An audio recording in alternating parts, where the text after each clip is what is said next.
Ladies and gentlemen,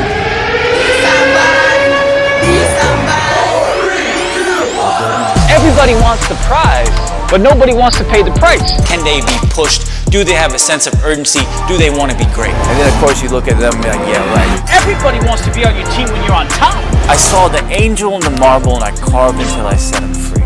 Go be somebody, bro. But the most important part of the Be Somebody journey is the resilience. Welcome to the Be Somebody Podcast, your real and raw destination for all things entrepreneurship, leadership, and culture, with your host, Kash Shaikh, and our CEO and founder of Be Somebody Inc. and BSB Group International, Kash Shaikh.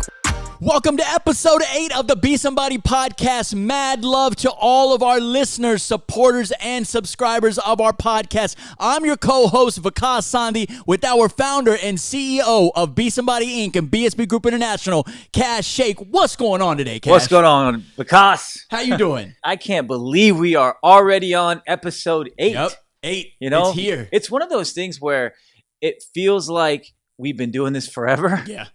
But it's also like, how the hell are we already on episode 8? You know? Well, and people don't realize, man, like, these are productions. I don't know. Jordan comes in here and sits down there and just chills over there in the back. I'm like, yeah, just IG stories, man. But we got the other guys. We got Herbie on the mic. We got Josh on the camera. We got Jacob sometimes in here doing the setup and the photography. Right. Samit, Nap on the ones and twos on the audio. So of course, Jordan being the maestro. Sorry, Jordan. You know, we have to mic up Jordan. Y'all can't see him. We have to mic him up. Right. No, it is a production, and I'm really grateful for the team to come in here and put everything together. And just I always just get excited when it's podcast shoot day, man. Right, exactly. Like, it's something we look forward to now. It's like, yeah. And you know, I came in today and I was like, walked in and I haven't seen you in like since last week, and I was like, damn, Kash, looks like you've lost some weight a little bit. I'm here gaining like all this like extra. I was gonna say, because I mean, all that talk about chicken tikka, right? You know, yep, exactly. I mean, you're taking it to heart. What is that? Quarantine 15. Yeah, quarantine 15, yep. that COVID 15, whatever you want to call it. But no, man, I mean, I don't know. I think it might be stress, but the good thing about my health and wellness fitness routine is that it's very mobile and it's very home-based. Yeah. Because I pretty much run, like, you know, I'm religious about getting my runs in 5 days a week. It's more for my mind and my body, just to reset. And I always said running is one of my most powerful think tanks. You know, it's where I go to get creative inspiration, where I go to reset, where I go to burn off stress.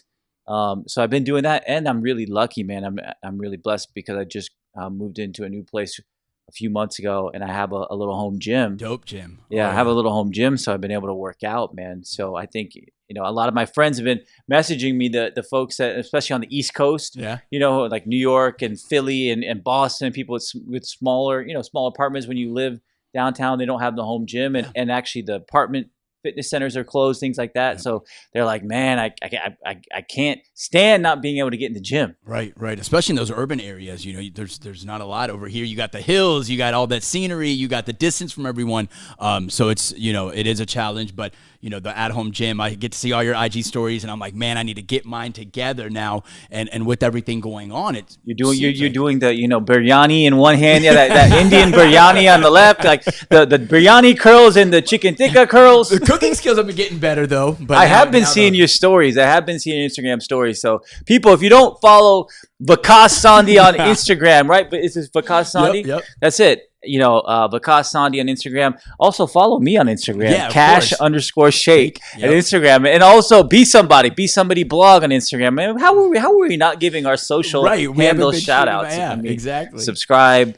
Thank you guys, by the way, for listening and for subscribing. Yeah. Herbie, what we made? We made the top 50. We did make the top 50 entrepreneurship podcasts in the U.S. So yes, we're hanging in there. Number 22 in India, though. Number overall. 22. Hey. Right. I was waiting for it. We need to get that sample on here. We gotta get that sample. Just man. Oh man, thank you, India. Thank you, India, for top 22. What 22? Yeah. And no, I'm really grateful for us to be in the top 50 in the first 8 episodes, and but we want to crack that top 10. So let's keep going. We got to get there. We've been fortunate enough to have guests on this podcast from the hospitality industry, from the spirits and alcohol industry, from healthcare, from grocery. But one area we haven't touched upon yet, and I'm excited that we're going to today, is fitness. because that industry's been hit really hard. And the gyms that are going to come out of this, they've evolved and pivoted to deliver products to their members.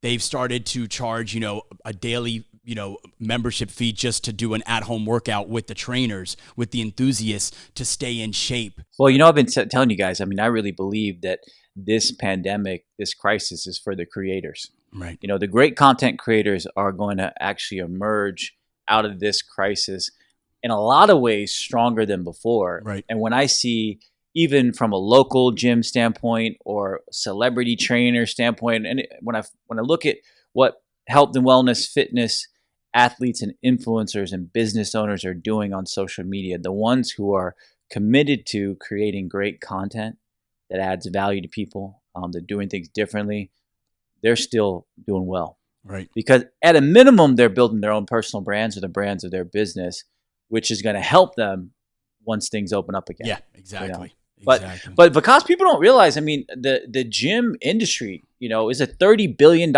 industry, Wow. 30,000 gyms across America, $30 billion industry. And when you look at the numbers there, according to ClassPass, 90% of the gyms and studios within their partner network have closed indefinitely. Wow.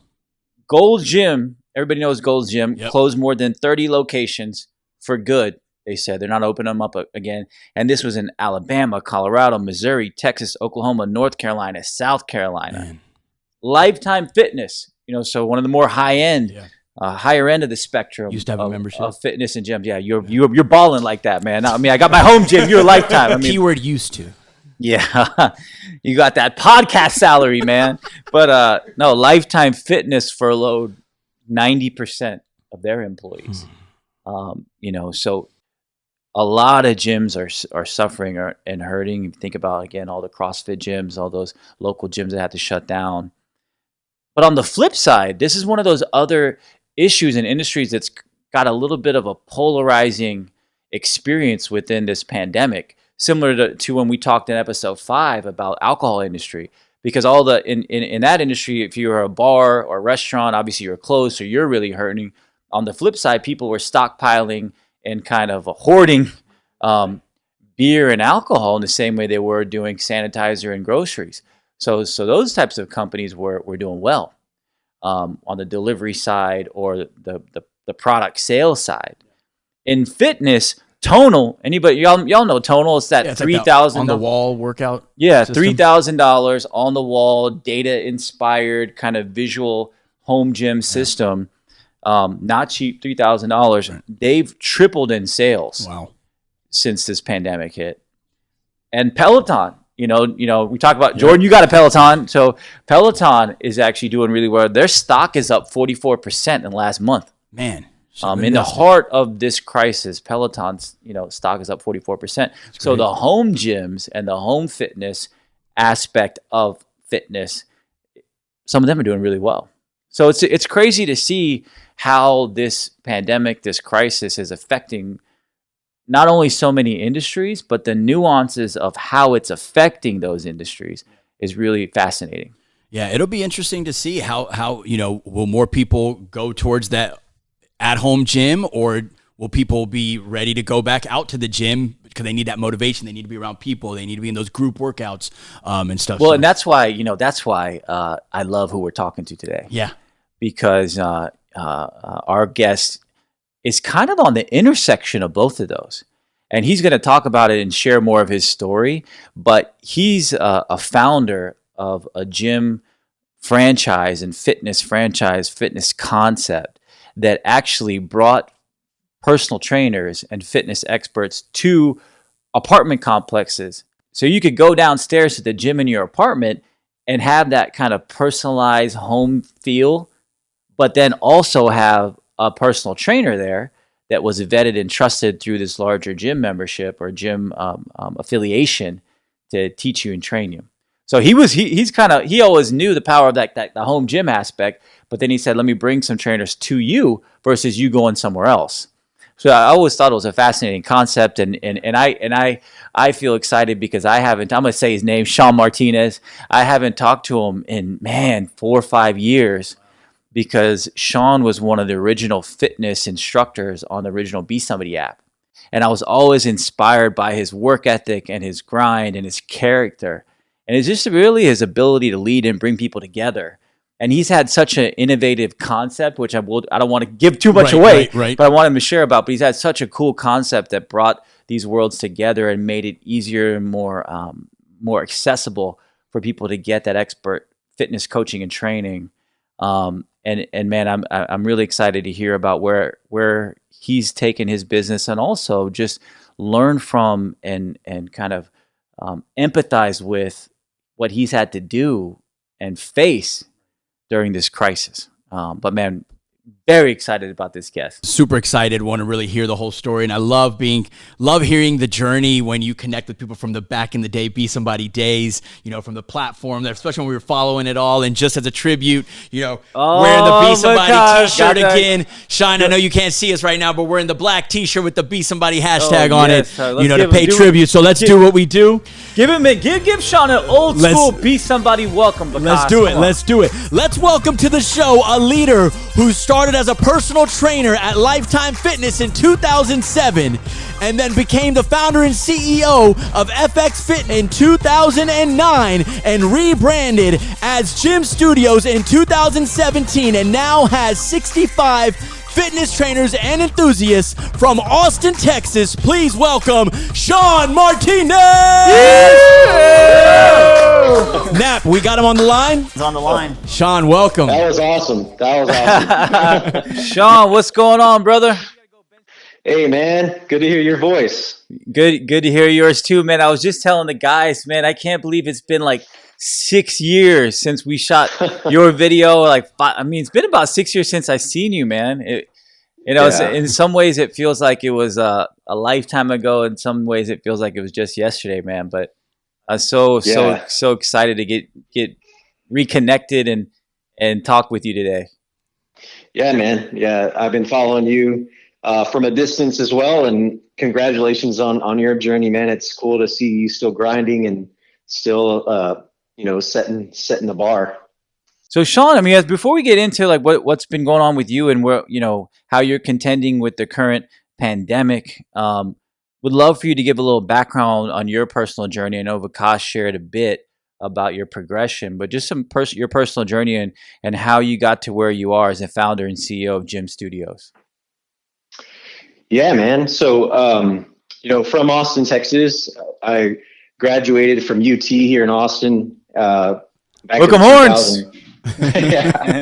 2007, and I left and I got my first gig at Lifetime Fitness as a personal trainer, kind of learning the ropes on the personal training business, and I definitely kind of found some gifts there. I became one of the top trainers, just really gifted in the sales light, and then from that point, I left to actually pursue nursing school. And I had a couple of clients on the side to kind of, keep me fed during this nursing school journey. And I had a couple of clients at an apartment complex in the Domain in Austin, Texas. And what the Domain is, it's kind of a real estate miracle that's kind of changed the market, the commercial market, but it's kind of mixed use restaurants, retail, and apartments. And at the time, there was just this little bubble. It was one apartment and some restaurants, but it was a very prestigious spot for a trainer. So I had a couple of clients in this, luxury apartment, training them in the gym, and that's kind of when God hit me in the head with a light bulb of, this is a great niche. I should try to focus on this luxury apartment industry. And then, with a little bit of money I had, I went and threw a brand on a business card and kind of pitched myself at the next apartment that popped up. And nobody was doing that at the time, were they, Shawn? I don't remember anyone doing that before I met you. No, man. It's funny how easy it was back then too. I had no competition whatsoever. That's great. But yeah. So that's kind of where it all started. I went and pitched myself at this new apartment complex and said, I want to be a trainer in your space, and I will take care of it like it's my gym. And all I ask is that you allow me to train my clients here. And they said yes. And that's kind of how it all started. And so was the business model that the apartments would pay you or the clients would still pay you? Yeah, so that was kind of the beauty of the concept, is that it was a barter. So the apartment at the time, the apartments didn't pay me anything. I just used this spot as it was my own. But what they got out of it was I was there all the time. I mean, I was full-time staff that they don't have to pay for. So I take care of the gym. I was like this concierge, add this professional presence to the gym. And yeah, that's kind of what the arrangement was. Yeah, I mean, it's similar to when we pivoted, Vikas, even when we did our Be Somebody Pats back in 2017, because what you enabled was for those gyms or for those apartments to have no overhead, yet still elevate the experience and really become an elevated amenity that they were offering to their residents. So just a genius. Like, I love the simplicity of the model and the genius behind it. Yeah, and it's funny because a lot of chapters in my story is I can't really take credit for any of the genius. Like I didn't really know what I was doing. I still feel like I don't know what I'm doing half the time, but Right. I was kind of just, ahead of this really interesting niche and interesting market.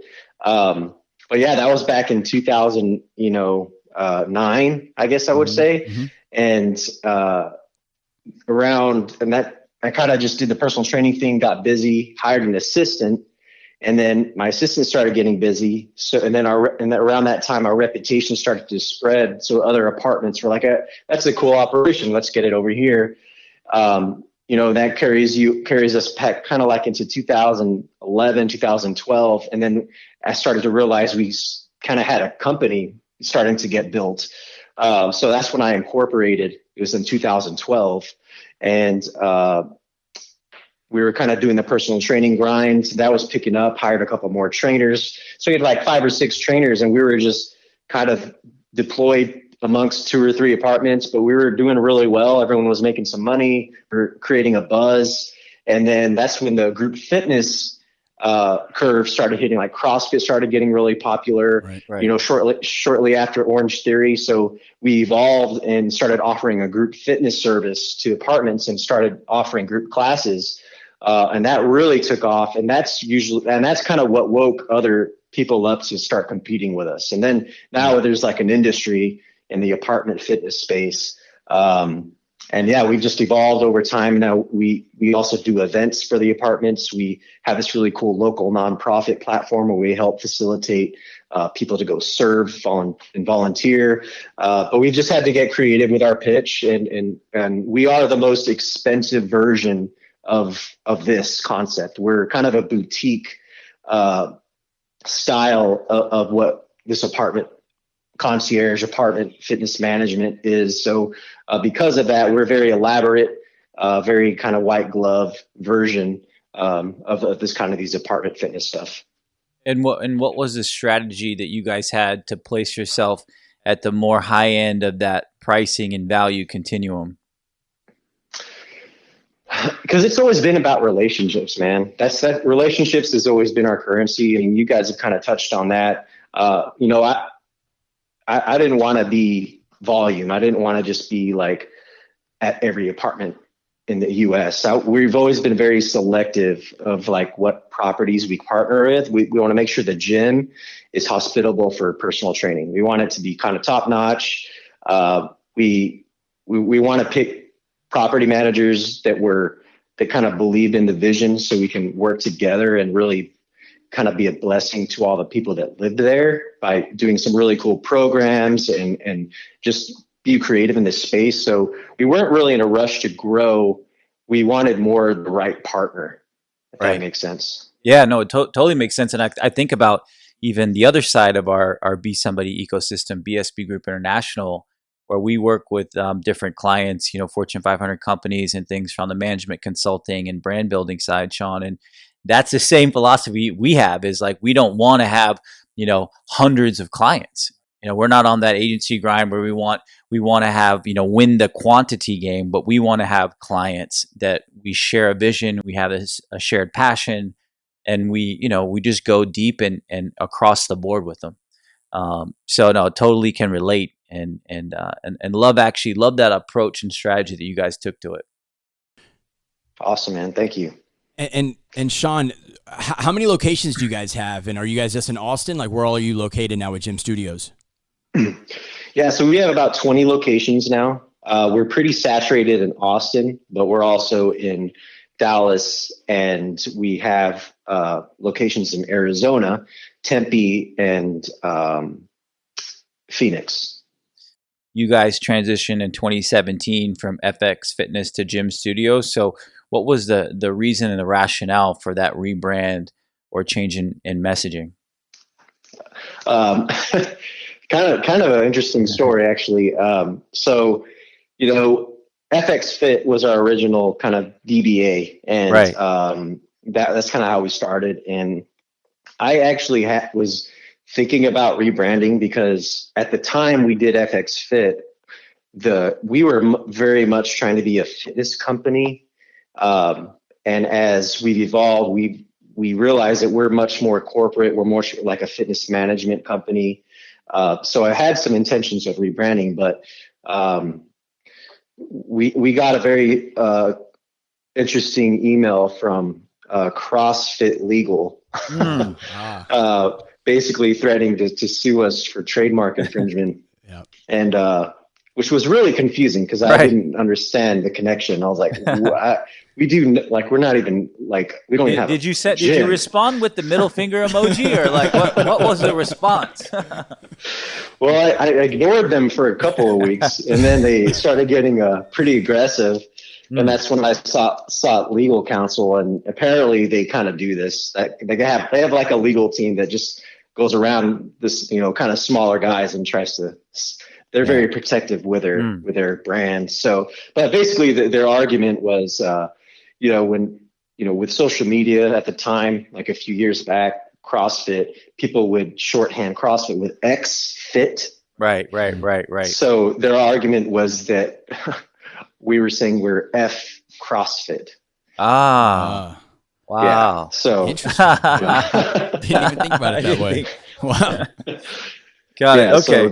So that's that. But so that was kind of the catalyst. They're like, okay, well, I thought I was going to rebrand, next year, but I guess we're doing it over the next couple months. So, but it ended up being a huge blessing in disguise because the perception of Gym Studios has been so solid. Like, people really like the brand. I mean, and I so happen to have gymstudios.com, and it's really helped us out on, SEO and all kinds of things that we didn't really plan for. So it was a blessing in disguise. Coming into the present time, with the pandemic, with the crisis, how have you pivoted your company to kind of stay afloat? Yeah, man. Well, even and sorry, just to jump in, Shawn. Like, even like, how has it affected you? Yeah. And this is a good opportunity just to be vulnerable, man. Because I feel that there's probably companies that have it all figured out, and we're one of those that don't. We're taking it day by day, and that's kind of been my theme. Like, I need to get a t-shirt made.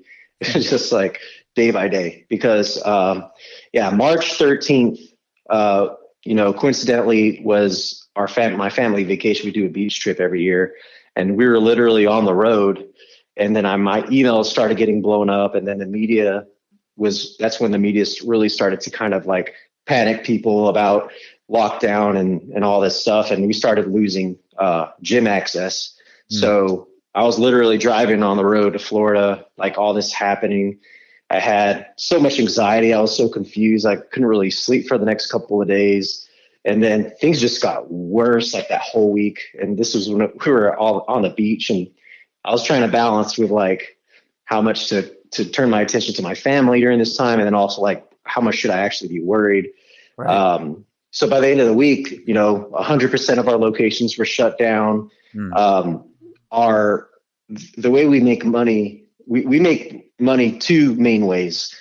The apartments pay us, a fee for our program. And then we make revenue from our trainers, our personal trainers. Right. And without gym access, we literally lost 50% of our revenue overnight. I wasn't going to take a penny from our trainers if they were going to be able to get access. So I had to rethink how we were going to hold on to our trainers. That was kind of the first game. So we kind of pivoted and figured out what valuable assets does Gym Studios have, technology, marketing support, design. How can we love on our trainers and actually be a resource for them? And then we need to put a very conservative price tag on that.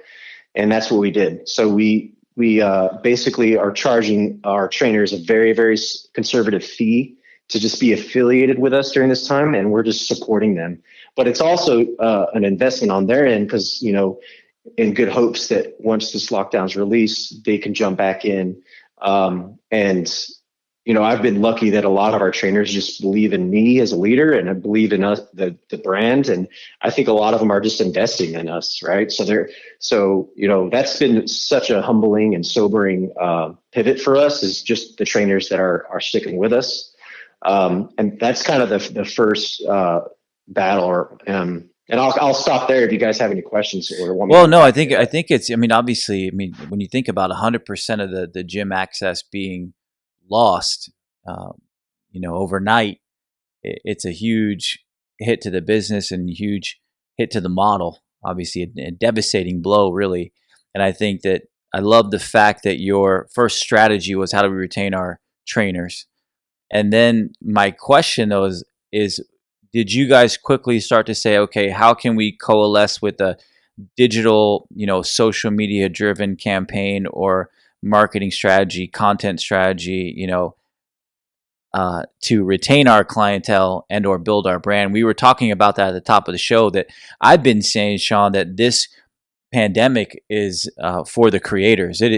People will remember the best content creators at this time, those people that can actually add value, because since everybody's locked up staying at home and we're all consuming more social media and digital tools than we ever have before. And I was just checking last week, I got the app notification. My screen time was up 89% from the week before, and the week before it was up 70%. Yeah. So, we're all, locked to our phones. Was that a key part of the strategy as well? Oh, definitely. So, one of the, I think the main values that we're bringing to the table for our trainers right now is just helping them create social media content. And, we have this internal design team that we have, and we've just been pumping out stuff that we've never pumped out before. Just kind of like really digging into, kind of reminds me of what you guys did with Be Somebody. You guys had, way better resources than I did. But one of the things I really respected about the Be Somebody chapter that I was, part of was you guys took the time to interview and put this really high quality production of just like people talking about themselves, like what makes them them. And I feel like there's so much power in that. Right. And that's kind of what we're doing. We're trying to like, what makes these people unique, and not as trainers, but as people. Right. And then we're trying to pump that out to the world and try to get them some business. That's kind of been our approach. Right. And, we were talking to a client and partner of ours yesterday. And one of the things I said during our discussion, because they're a business that's been really hurt by this pandemic, as many are. They are in a similar place as you and your company of like, hey, we believe, but it's a day by day type of thing. They lost most of their distribution. They're a consumer product company. And we were talking about what we do. Like they want to know how do they position their marketing. I really believe that brand equity, brand purpose, what your brand believes, what your brand stands for is so important right now. Yep. And this is the only time definitely in our lives, definitely in this generation, most likely in the last century. Yeah. That everyone in the world is experiencing the same thing at the same time. we're all feeling the same thing. We have the same fears, the same anxieties, and we also feel for our, our neighbors, our colleagues, our businesses, our friends that run local establishments that are going through this. So now is a time where actually people are rallying together. People do believe we're in this together, and I really believe that the companies and businesses that double down on purpose and values and show, who they are in a positive way are going to be rewarded with business after this is all over. Yeah, I totally agree. For you personally, obviously we talked a lot about how it's, how you're protecting and investing in your personal trainers and your staff. How has this affected you personally? Oh man. Yeah. So after that, Florida trip, we drive home, and, that the first Monday back to work, facing pretty much when I was in the thick of it. I mean, I was not in a good mental place, man. Like the best way to describe it was deer in the headlights. Like I didn't know what to do. I was shocked. I was in shock. I was kind of in denial about it. And then I also just didn't know what to do.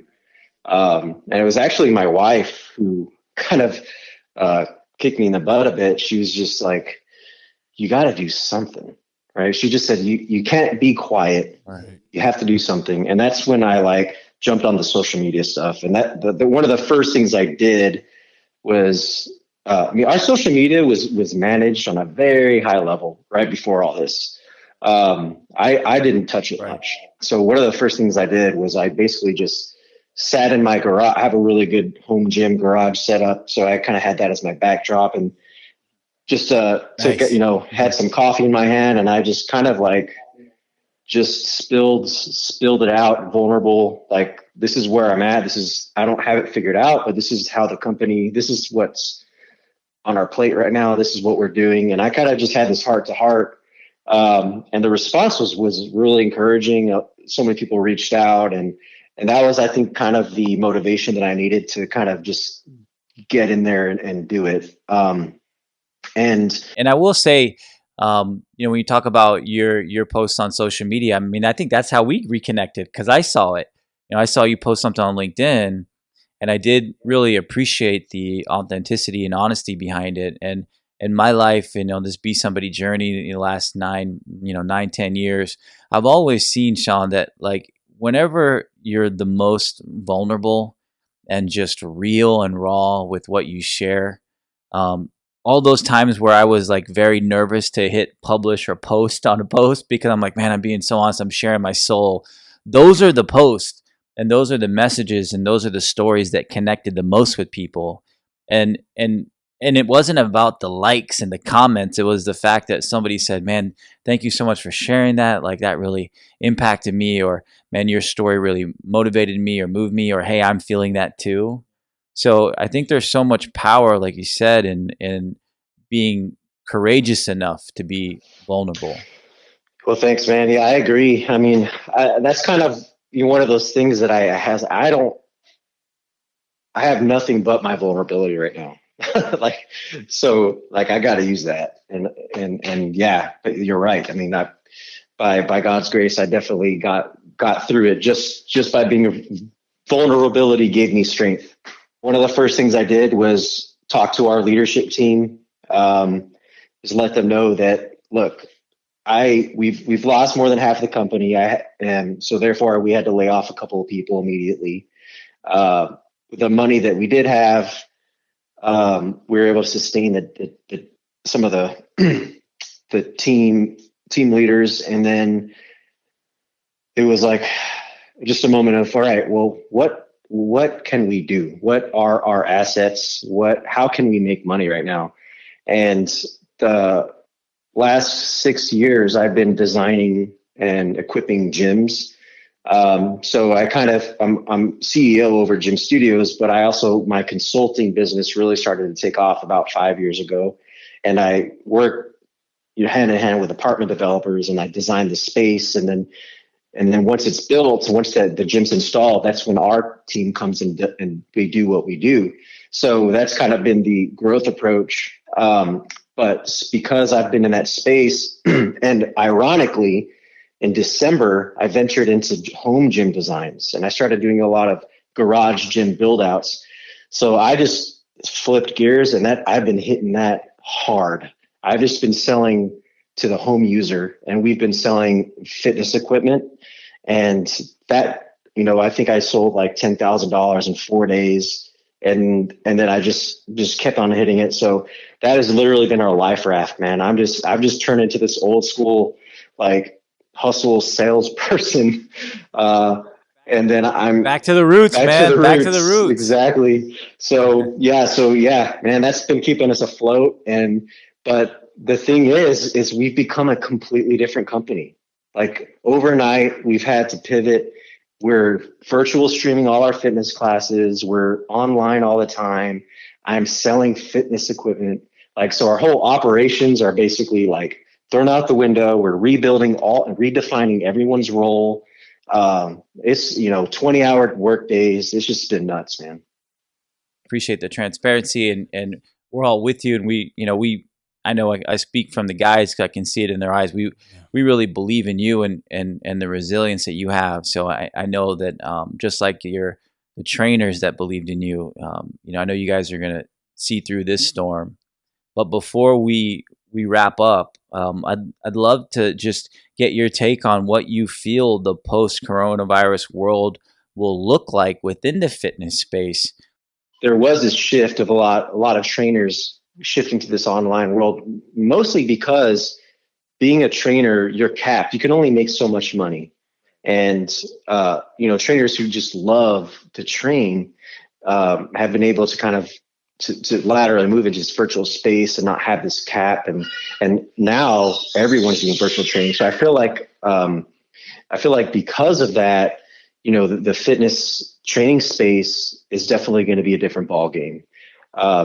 And with the common user in the gym, I don't know. My prediction, I feel like it's such a coin toss, because a lot of the connections I made in the gym were people that were. I have to speak to the more of the luxury apartment, right? So a lot of the residents that live in these apartment communities are kind of lonely, and the gym was this place just for them to just, get social. Because of that, I know that people miss going to the gym just for the social element. So whether or not, the fear of being in the gym is going to be, overtake that, I don't know. My prediction is that the gyms will probably be pretty packed. I don't know. I'm predicting that it's going to be like a New Year's resolution type of thing. Yeah, I was just about to say that. Yeah, January 2nd, everyone's back in it. No treadmills. Yeah. But man, I think the industry, I feel like the way that fitness business is definitely never going to be the same. Well, man, if there's anything that I learned through the journey that we've been on, because we had more failures than we had wins and victories. We had more losses for sure on this journey, but the mentality was always keep going. And I always tell people I always thought the Be Somebody journey was about passion, but that was just the beginning of it. That was the original fuel. The real essence of the journey was about resilience. Me too. I totally agree. Well, awesome, Shawn. Hey, man, it's so great to reconnect with you. So great to hear from you. Thanks for sharing everything that you guys are going through and being so honest about your story. We're all behind you. We're gonna follow up with you to see how we can help. We'd love to help you and your team at Gym Studios continue to persevere through this pandemic. But all the best in the meantime, Shawn, and thanks again. Thank you, guys. Man, it's always great to hear from people that you've connected with on the Be Somebody journey, back in the day, and now reconnecting with them and hearing where they're at right now. But Kash, the one big thing at the end of our shows has become something that our listeners are looking forward to, and they love taking it away with them, and they reshare it with us in IG messages, DMs, whatever it is. What's the one big thing with this conversation? I don't want to know about your DMs, that's for sure. I want to steer clear of your DMs, but I really loved how he talked about how they were strategically and authentically focusing on the few most important relationships that meant most to them personally, professionally, people that shared the vision, people that understood the mission. And really, that's what we've always tried to do at Be Somebody and BSB. You know, I talked about it when we were speaking. Is that we don't want 100, 1,000 clients. I mean, there's a lot of businesses that say, and that is their model. And we respect it. Is that they want as many people, as many partners, as many clients as possible.